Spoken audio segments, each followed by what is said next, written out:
اور میرے बंदों से कह दो कि लोगों से ऐसी बातें कहा करें जो बहुत पसंदीदा हो। तो अपने दो भाइयों में सुलह करा दिया करो और अपनों को आपस में ऐब न लगाओ। और जब जाहिल लोग उनसे जाहिलाना गुफ्तगू करते हैं तो सलाम कहते हैं। और जब तुमको कोई दुआ दे तो जवाब में तुम उससे बेहतर कलमे से उसे दुआ दो। अगर तुम परहेजगार रहना चाहती हो तो किसी अजनबी शख्स से नरम लहजे में बात न करो।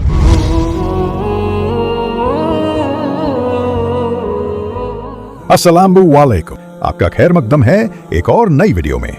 आज हम एक ऐसे मौजू पर बात करेंगे जो हमारी जिंदगी के हर पहलू को खूबसूरत और बामानी बनाता है, और वो है कुरान के आदाब जिंदगी।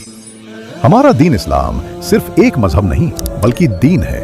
यानी इस्लाम हमें सिर्फ इबादत नहीं सिखाता बल्कि ये हमारी रोजमर्रा की जिंदगी में बेहतरीन अखलाक और आला किरदार भी सिखाता है। कुरान पाक वो अजीम किताब है जो हमें सिर्फ अपने खालिक से ही नहीं बल्कि मखलूक के साथ भी अपने ताल्लुकात को सुधारने के सुनहरे उसूल बताती है। आइए आज हम कुरान करीम की उन आयत का मुतला करें जो हमें इन आदाब की तालीम देती है। घर में दाखिल होने के आदाब और प्राइवेसी का एहतराम।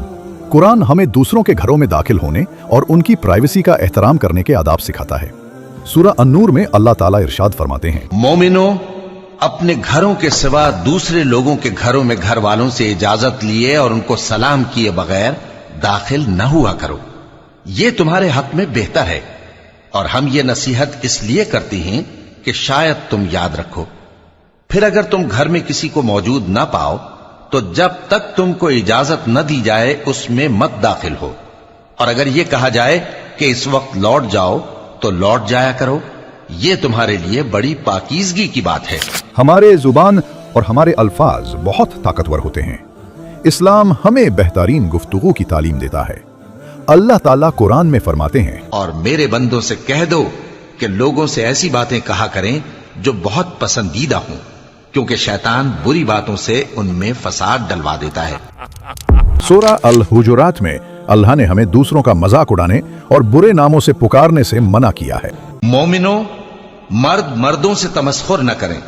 मुमकिन है कि वो लोग जिनका मजाक उड़ाया जा रहा है इनसे बेहतर हों, और न औरतें औरतों से तमस्खुर करें। मुमकिन है कि वो जिनका मजाक उड़ा रही हैं इनसे अच्छी हों।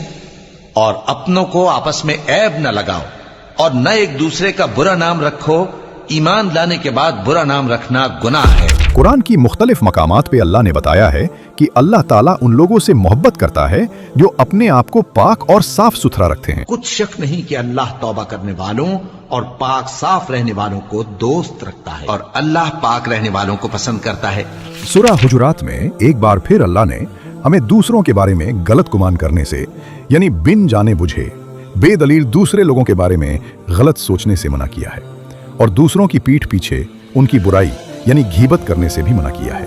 ऐ अहले ईमान, बहुत गुमान करने से परहेज करो कि बाज गुमान गुनाह है, और एक दूसरे के हाल का तजस्सुस न किया करो, और न तुम में से कोई किसी की गीबत करे। क्या तुम में से कोई इस बात को पसंद करेगा कि अपने मरे हुए भाई का गोश्त खाए? उससे तो तुम जरूर नफरत करोगे, तो गीबत न करो। हमारे आपस के रिश्तों को मजबूत करने के लिए कुरान हमें नसीहत करता है कि जब हमें कोई सलाम करे तो हम उसे और भी खूबसूरत अंदाज में सलाम करें। और जब तुमको कोई दुआ दे तो जवाब में तुम उससे बेहतर कलमे से उसे दुआ दो, या उन्हीं लफ्जों से दुआ दो। बेशक अल्लाह हर चीज का हिसाब लेने वाला है। इसके बाद अल्लाह ताला हमें कुरान में एक बार फिर सूरह हुजुरात में नसीहत करते हैं कि अपने दो मुसलमान भाइयों में जब इख्तिलाफ होता देखो तो उनके बीच सुलह करा दिया करो। मोमिन तो आपस में भाई भाई हैं, तो अपने दो भाइयों में सुलह करा दिया करो, और अल्लाह से डरते रहो ताकि तुम पर रहमत की जाए। कुरान हमें सूरह फुरकान में अल्लाह ताला के पसंदीदा और नेक बंदों की पहचान बताते हुए कहता है कि अल्लाह के बंदे वो हैं जो जमीन पर अकाद कर और इतरा कर नहीं चलते हैं, और उनकी एक पहचान ये भी है कि जब जाहिल लोग उनसे खामखा उलझना चाहें, बेफजूल की बहस में उनको उलझाना चाहें, तो वो उनको सलाम कहते हैं और उलझते नहीं। और रहमान के बंदे तो वो हैं जो जमीन पर आहिस्तगी से चलते हैं, और जब जाहिल लोग उनसे जाहिलाना गुफ्तगू करते हैं तो सलाम कहते हैं। रसूलुल्लाह की बीवियों को अल्लाह ने कुरान में नसीहत करते हुए तमाम मोमिन औरतों को मिसाल दी है कि किसी गैर महरम और अजनाबी शख्स से बेतकल्लुफी और हंसी मजाक मत करना, ताकि वो गैर महरम शख्स तुम्हारी इस हरकत से अपने दिल में कोई गलत गुमान ना कर बैठे। ए पैगंबर की बीवियों, तुम आम औरतों की तरह नहीं हो। अगर तुम परहेजगार रहना चाहती हो तो किसी अजनबी शख्स से नरम लहजे में बात न करो, ताकि वो शख्स जिसके दिल में किसी तरह का रोग है कोई उम्मीद न पैदा कर ले। और दस्तूर के मुताबिक बात किया करो और अपने घरों में ठहरी रहो। और जिस तरह पहले जाहिलियत के दिनों में ज़ेब ज़ीनत की नुमाइश की जाती थी, उस तरह इजहार ज़ीनत न करो। और नमाज पढ़ती रहो और ज़कात देती रहो और अल्लाह और उसके रसूल की फर्माबरदारी करती रहो। तो ये थी कुरान की कुछ कीमती आयतें जो हमें अच्छा इखलाक और एक बेहतर इंसान बनना सिखाती हैं। इसके अलावा भी कुरान में मुख्तलिफ और आयतें हैं जो हमें किरदार में खूबसूरती लाना सिखाती हैं। मिसाल के तौर पर हजरत लुकमान की अपने बेटे को की गई हुई कीमती नसीहतें। तो इस वीडियो में इतना ही। उम्मीद है आपको वीडियो इन्फॉर्मेटिव लगा होगा। वीडियो पसंद आने की सूरत में इसे लाइक और शेयर करना न भूलें और ऐसी ही इस्लामिक वीडियोस के लिए चैनल को सब्सक्राइब करें। अल्लाह ताला हमें और आपको इन आयतों को अपनी जिंदगी में अप्लाई करके एक बेहतर इंसान बनने की तौफीक अता फरमाए। आमीन।